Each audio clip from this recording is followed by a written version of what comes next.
आजकाल सामाजिक सञ्जालमा फेरि केपी शर्मा ओलीको समर्थन बढ्दै गएको देख्न सकिन्छ। कसैले भन्छन् बलियो नेता, कसैले भन्छन् राष्ट्रवादी नेता। तर म आज एउटा मात्र प्रश्न सोध्न चाहन्छु। समर्थन गर्नु अघि हामीले परिणाम हेरेका छौँ। कति पटक प्रधानमन्त्री भए केपी शर्मा ओली? एक पटक होइन, दुई पटक होइन, धेरै पटक प्रधानमन्त्री बने। अब इमानदार भएर सोचौँ, यति पटक प्रधानमन्त्री हुँदा देश कति बदलियो?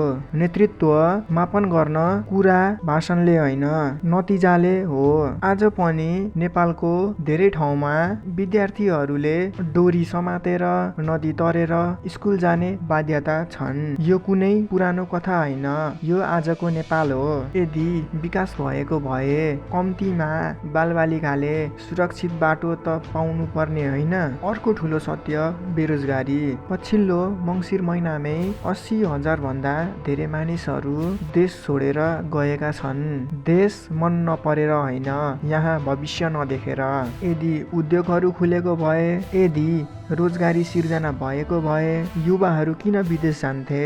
केपी शर्मा ओलीको शासनकालमा धेरै आन्दोलनहरू भए। ती आन्दोलनहरू सरकार ढाल्नको लागि होइन, ती आन्दोलनहरू थिए भ्रष्टाचार नियन्त्रणका लागि, रोजगारी सिर्जनाका लागि, उद्योग स्थापना गर्न, जसको कारण युवाहरूलाई आफ्नो देश छोडेर बाहिर जान नपरोस्। तर रिपोर्ट र आलोचनाहरूका अनुसार ती आन्दोलनका क्रममा 2,000 भन्दा धेरै मानिसहरू घाइते भए र 70 भन्दा धेरै युवाहरूको मृत्यु भयो। यो कुरा गम्भीर छ। म यो भन्दिनँ कि केपी ओली मात्रै सबै समस्याको कारण हुन्, तर म यति चाहिँ भन्छु, यति धेरै समय सत्ता पाएको नेताबाट जनताले ठोस परिवर्तन पाउनु पर्थ्यो।